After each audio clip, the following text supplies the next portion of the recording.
ہے خدا کی قسم یہی سوچ آج ہماری قوم کی ہے.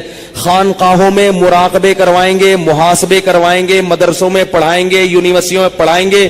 جب اس کے دماغ پہ شہوت چڑھے گی اس کو شادی کا مشورہ نہیں دیں گے. اس کو کہیں گے محاسبہ کرو, مراقبہ کرو, فلاں بزرگ کا بیان سنو, تبلیغ میں چلہ لگاؤ, 4 مہینے لگاؤ. خدا کی قسم لا الہ الا اللہ یہ وہ سوچ ہے جو قوم لوط کی سوچ تھی. یہ مسلمانوں کی سوچ نہیں ہو سکتی. حرام شہوت سے بچنے کا راستہ اللہ نے شادی میں رکھا ہے, محاسبوں مراقبوں میں نہیں رکھا. نکال دو اس قرآن کو اپنے گھر سے باہر. اتنا میں معاشرے کے خلاف اس چیز میں لڑ کے خود تھک گیا ہوں کہ میں کبھی سوچتا ہوں یا تو میں پاگل ہو گیا ہوں یا یہ سارے لوگ پاگل ہو گئے.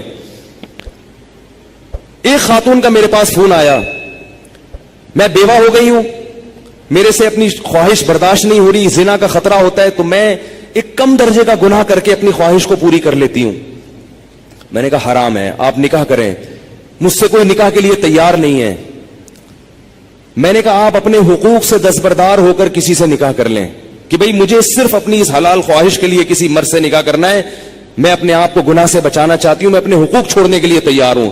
میں نے کہا کر لے گا نکاح, کیونکہ اللہ نے عورت کی خواہش کے لیے مرد کو بنایا اور مرد کے لیے عورت کو. اس کے علاوہ کوئی راستہ اسلام میں حلال نہیں ہے. اور اس مرد سے بھی قیامت کے دن سوال ہوگا جو اتنی بیوہ اور اس جیسی لاکھوں عورتیں بیٹھی ہوئی ہیں, حرام طریقے سے خواہشات پوری کر رہی ہیں, اور جب اس کمبخت سے کہا جاتا ہے کہ تو نکاح کر لے تو کہتے ہیں مجھ میں نکاح کی طاقت نہیں ہے. جبکہ انٹرنیٹ پر روزانہ ننگی فلمیں دیکھ رہا ہوگا, اتنی شہوت ہے, روزانہ اور طریقوں سے اپنی حرام خواہشات پوری کر رہا ہوگا, اور بڑے بڑے قوم میں کارنامے سر انجام دے رہا ہوگا جن کے لیے اچھا خاصا حوصلہ چاہیے. لیکن جہاں کسی عورت کو عفت اور پاکدامنی والی زندگی میسر کرنے کی بات آتی ہے, نکاح کی بات آتی ہے, یہ بکری بن کے بیٹھ جاتا ہے, کہتا ہے میرے اندر قوم سے لڑنے کی, رشتہ داروں سے لڑنے کی طاقت نہیں ہے. ویسے اس کو بولو نا وہاں جا کے بم رکھ کے آؤ تو رکھ کے آ جائے گا. اس کو بولو نا یہ فتح کر لو مارے کا, یہ کر کے آ جائے گا. تو بھائی یہ طریقہ نہیں ہے.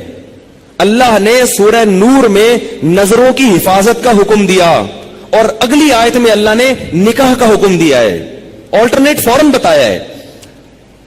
تو اللہ نے صرف اور صرف مرد عورت کو ایک دوسرے کے لیے پیدا کیا ہے, اور ہن لباس لکم وانتم لباس لہن. فرمایا عورت تمہارے عیب پہ پردہ ڈالے گی اور تم اس کے عیب پہ. شہوت اللہ نے دونوں میں رکھی ہے. جو یہ کہتا ہے نا نہیں ہے, خدا کی قسم جھوٹ بولتا ہے, وہ جھوٹ بولتا ہے. وہ کوئی کہتا ہے وہ اتنی نیک عورت ہے اس میں شہوت نہیں ہے, خدا کی قسم جھوٹ بول رہا ہے. جیسے بھوک لگنے کا تعلق آپ کے نیک ہونے یا نہ ہونے سے نہیں ہے, تو سیکچوئل ڈیزائرز جو ہیں اس کا کسی کے نیک یا برے ہونے سے تعلق نہیں ہے. اتنی یہ کامن سینس کی بات ہے, یہ سمجھ میں نہیں آ رہی بھائی. اتنی کامن سینس کی باتیں ہیں, اس میں کون سی میں ایسی باتیں کر رہا ہوں جو سمجھ میں نہ آئے, اس پہ میرے اوپر الزام لگتے ہیں, پتہ نہیں کیا سکھا رہے ہیں لوگوں کو. تو یہ جو الٹے کام آج کل ہو رہے ہیں نا, لڑکیاں بھی کر رہی ہیں, یونیورسٹیاں جانے والی لڑکیاں, کالج جانے والی لڑکیاں, میرے پاس فون آتے ہیں ہم یہ کر رہے ہیں, ہم یہ کر رہے ہیں. میں کہتا ہوں کیوں بھائی؟ کہہ رہے ہمارے اندر جزائز پیدا ہوتی ہے, ہم کیا کریں مفتی صاحب, رشتے ہی نہیں آتے. اور لڑکا بھی کر رہا ہے, ان سے بولو کہ بھائی تم شادی کیوں نہیں کرتے؟ پیسے ہی نہیں ہے, کیسے کر لیں شادی, پیسے ہی نہیں ہے. گرل فرینڈ کے لیے پیسے کہاں سے آ جاتے ہیں بھائی تمہارے پاس؟ نکاح کے لیے یہ دماغ سے نکال دو کہ پیسوں کی ضرورت ہوتی ہے. یہ دنیا کا سب سے بڑا جھوٹ ہے کہ شادی کے لیے پیسے چاہیے. او بھائی شادی ایجاب و قبول کا نام ہے, خدا کی قسم نہیں چاہیے پیسے شادی کے لیے. اگر شادی کے لیے پیسے چاہیے ہوتے تو اللہ قرآن میں نکاح کا حکم دینے کے بعد غریب اور فقیر کو الگ سے ترغیب نہ دیتا. اللہ کہتے اگر فقیر ہونا تو اللہ دے دے گا پیسے, کر لو شادی. اگر نکاح میں پیسوں کی شرط ہوتی کہیں بھی کسی بھی درجے میں تو اللہ کیا کہتے جن لوگوں کے پاس پیسے نہیں ہیں وہ صبر کریں. اللہ نے تو نہیں کہا. اب آپ کہیں گے جب پیسے نہیں ہے تو کیسے شادی ہوگی؟ نکاح نام ہے ایجاب و قبول کا. بھائی کسی لڑکی سے عقد کر لو, ایگریمنٹ کر لو کہ میں تمہیں اپنے نکاح میں لیتا ہوں, وہ اس کہ ہاں میں نے قبول کیا, گواہ سن رہے ہو, یہ بات ہو گیا. اب اگر پیسے نہیں ہے تو اس کو بتاؤ پیسے نہیں ہے میرے پاس, تم میرے گھر آگے رہنا چاہتی ہو تو میرے ذمے تمہارا خرچہ ہے, لیکن یہ ہے میرے پاس, میں جتنا خود کھا رہا ہوں اس میں سے آدھی روٹی تمہیں کاٹ کے دے دوں گا. بہت مشکل ہے. کچھ کرنا ہے نا تو کچھ کرنا پڑے گا, ورنہ چلتے رہو پھر اسی راستے پہ جو لوط علیہ السلام کی قوم والا راستہ ہے, ادھر ہی جاؤ. اور اس انجام ہماری قوم کا بھی وہی ہے جو ان کا انجام تھا, جو گوروں کا انجام ہوا ہے نا.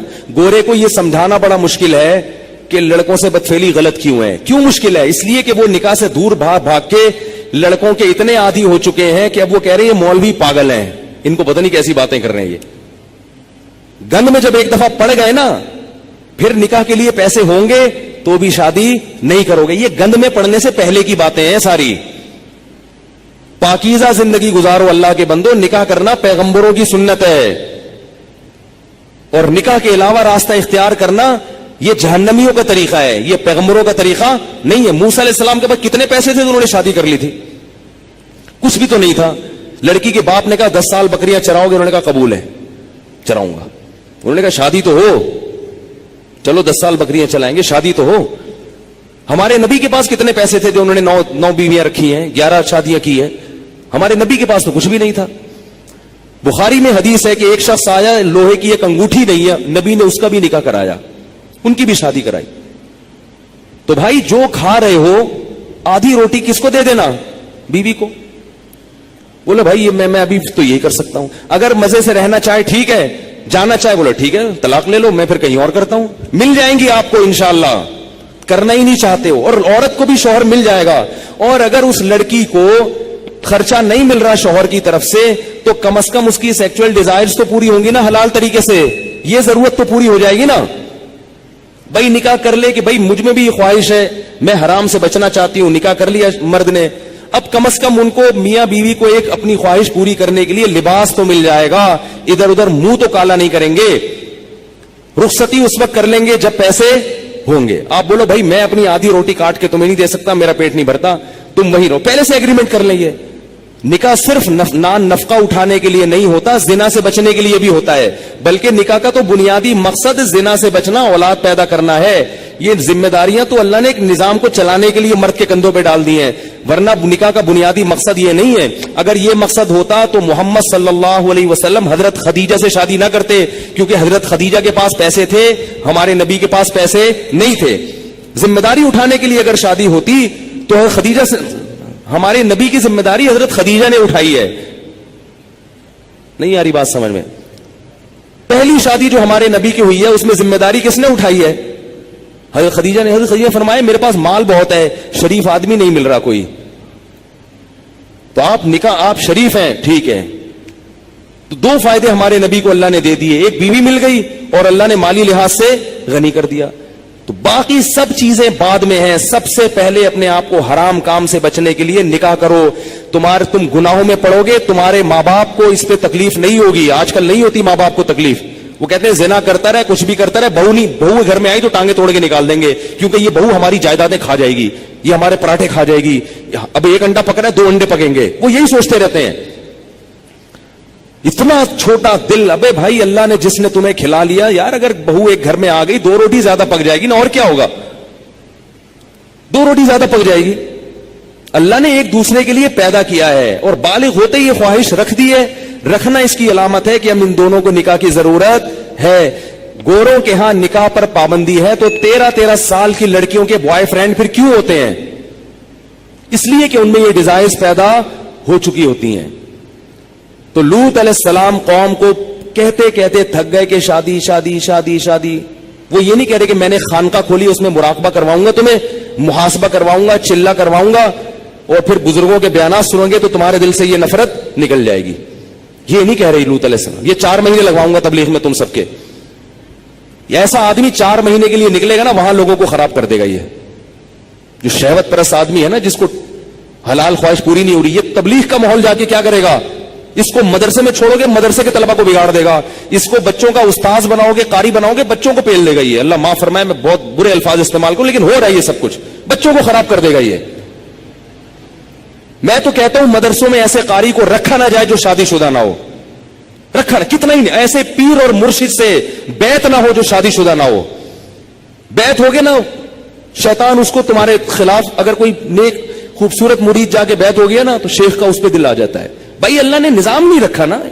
ایک چیز, آپ کو بھوک لگ رہی ہو, کھانے کو روٹی نہیں ملے گی, تو جو تھوڑے دن تک برداشت کرو گے پھر کچرے سے گند نکال نکال کے کھانا شروع کر دو گے.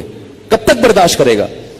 تو جب مرد اور عورت کی خواہش پوری نہیں ہوتی, نتیجہ کیا نکلتا ہے؟ وہ گند کی طرف جانا شروع.